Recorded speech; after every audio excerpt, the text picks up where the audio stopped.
It's a film about a character, a well-known real character, who lived between 1877 and 1931. And he was born with a cleft Hasenscharte in German, and or Wolfsrachen, which is even worse than just Hasenscharte. And he, of all things, he became a barber, a hairdresser, and was confronted with the mirrors all day long. And so that's what's a fascinating kind of character for me, to investigate why would somebody like him become a hairdresser.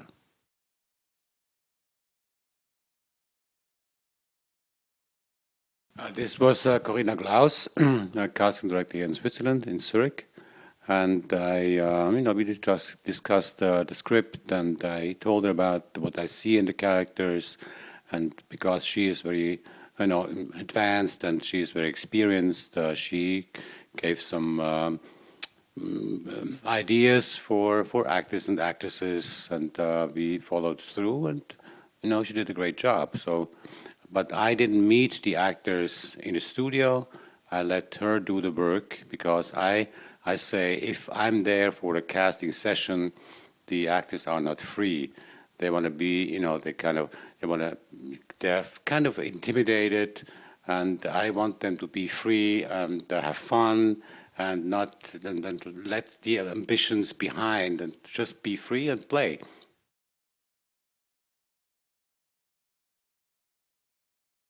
I think this is basic training which helps to understand the difficult profession of an actor. And I respect actors very much, and I know how difficult it is to be there at the moment, instantaneously be in the part when the camera rolls. So, and therefore, I'm very happy that I have the experience, and I did, a number of films myself, and I stayed on stage for 7 years. So I know what it means, and therefore I think the advantage of it is that I understand the psyche of an actor, the fear of an actor, to be exposed, to be good, want to be good, and therefore I stay behind in casting, so they can be free, as I said before, and play around and have fun. That's the most important part.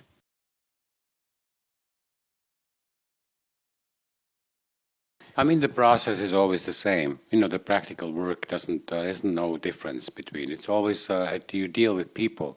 And that's what casting and working in the films or directing is. You deal primarily with people, and you have to learn to, give people confidence and trust them, and trust their work. Otherwise, you don't get anything back. And concerning the casting director, I know Corinna very well. I mean, since many years, and I trust her work, and her if she has a list of people she wants to read, then it's okay, do it, and I watch the video, and I think I'm capable to read the videos and see what's interesting, from an actor's point of view or from an actress's. So that these those characters, of interest. I want to meet them. In the second reading, I would be there. We talk first, and then maybe or maybe not, we do a casting session.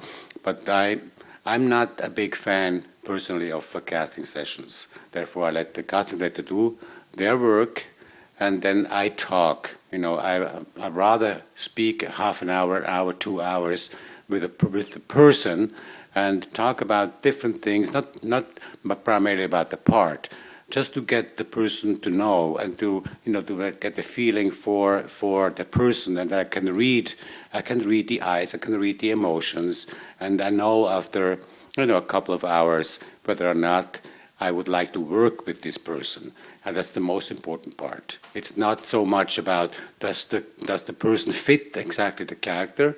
Is it do I have a connection to the person, to the actors or actresses, and I can feel there is something there which is interesting. It could be brought into the part.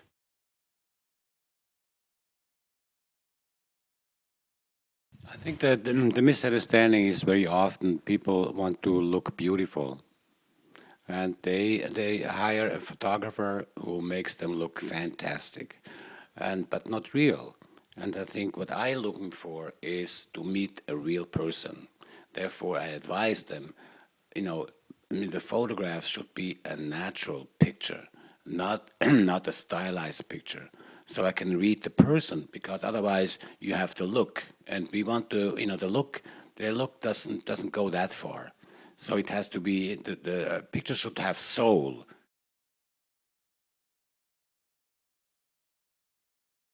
I believe, for a reading, I mean, most of the time they don't get the whole script. They get a couple of scenes, but then, according to, those scenes, you still can kind of let your imagination run. And you don't have to kind of analyze who this character could be. So, what would you do with in those moments as a person? Who could the person be? And kind of go behind and bring yourself into a mood. It doesn't matter whether it's this way or that way. Just bring yourself to life, and make the reading relaxed with a lot of with a lot of fun. It has to be fun. Don't be so over ambitious about it. And just, I think what transports is the joy, as I said before. And you have to bring your life, its joy, bring it into it, whether it's a drama or it's a comedy. It doesn't really matter. You just dive into it and risk something. It might be completely out of the ballpark for the part, how the part actually is written, but it doesn't matter. You bring yourself in and sparkle. Which way, either as a drama or comedy, doesn't make a difference.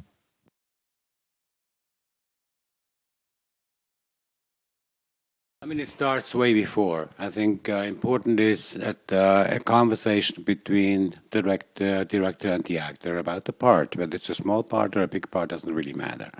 And do you have the right as an actor to ask for a discussion about the part, even if it's a mini part, it's small, and because everybody who is on screen is important. Then I think the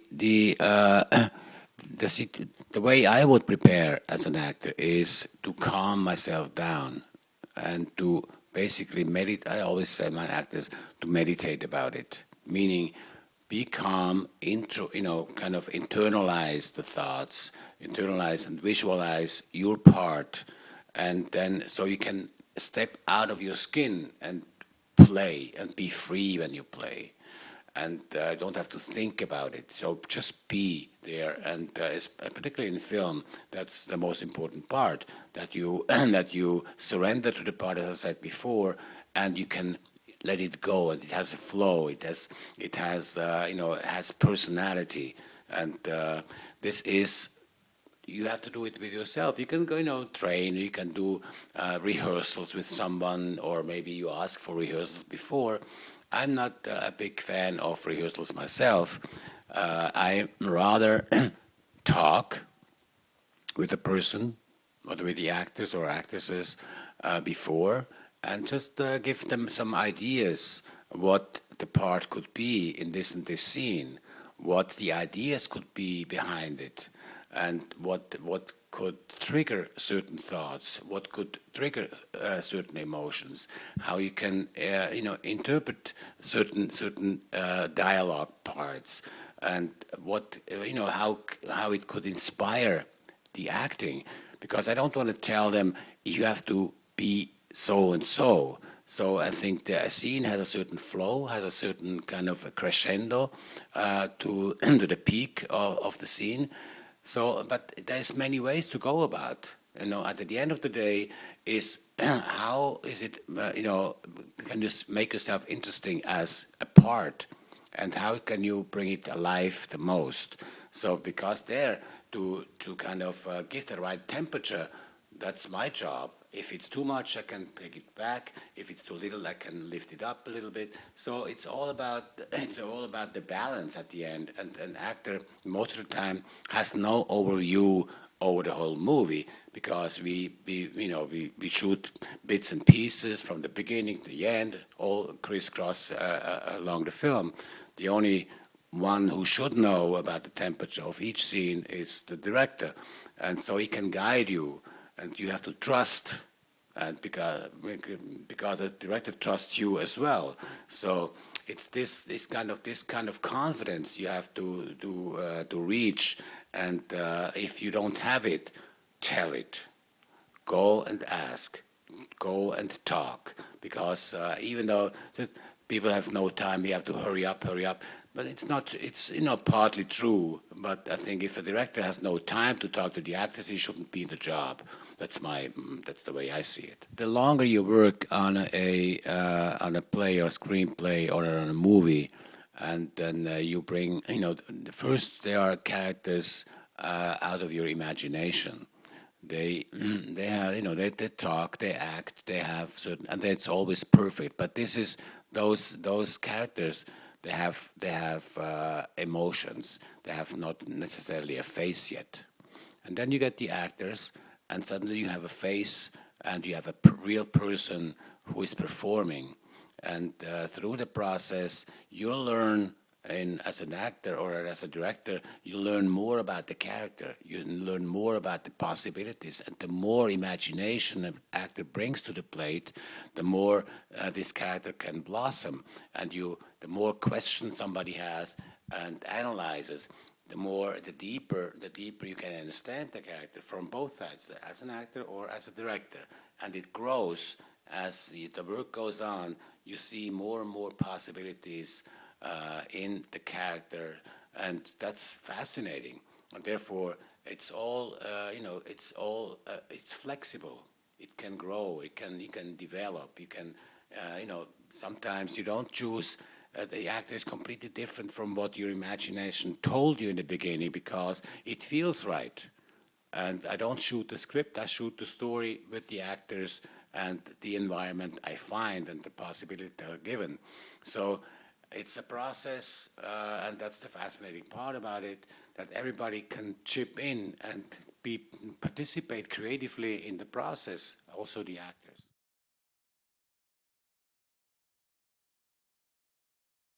As long as there's no real, language barrier.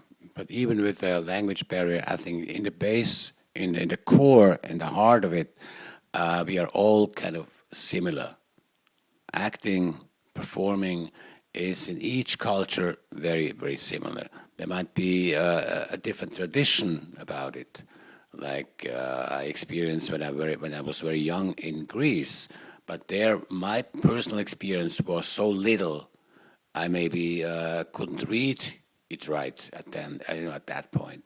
But in Turkey, there was no big difference. They are very talented people and very creative people. So they gave a lot. They added a lot to the part and to the movie because they brought themselves in as real people, not necessarily as actors first. And I think one thing one has to think and check about, being director, that you use the talent of a person, not the talent he does not have or she does not have. And therefore, this changes sometimes the part. I see, okay, I learn about, more and more in the process of work. This person is very, talent in this kind of performance, but not so much in comedy. In the comic part, she or he is not really experienced. He doesn't have the guts to do it. So I shouldn't use that. So to change the part that I don't want. I want to have the good part. I want the actors to really shine and to be real and to be good. So I always try to find a way to make them look good. And so, but culturally, there's no big difference. And in America, British actors are so well trained. It's a joy to work with them because they are they're full-blood actors. In Germany was my experience more that most of the time they didn't have the guts to be free and to offer, because they were used to listen first and to be told what to do. But this has changed, I think, over the years, and now there's many more, movie actors who know the process, who know how it works, that they don't have to bring themselves to the plate, and they can't wait until the director said, okay, you be here, you do this and do that, and you have to do it in a certain way. No, I think this has changed a big deal. And American actors in particular, they come, as I said before, prepared 100%. So, and they bring themselves in, and it's very, very, very efficient.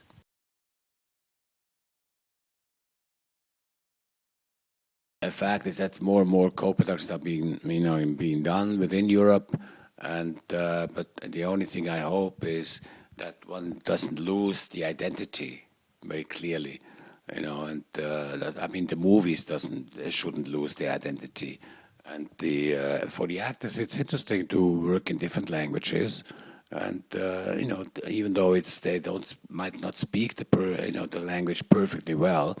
But it's a reality. If I travel to Italy or to Spain or to Ireland or to Turkey or to Russia, then language is a barrier. But you can overcome that barrier by offering yourself as well, to be open and don't be afraid to make mistakes. And that's one of the key things also in acting. Don't be afraid to fail.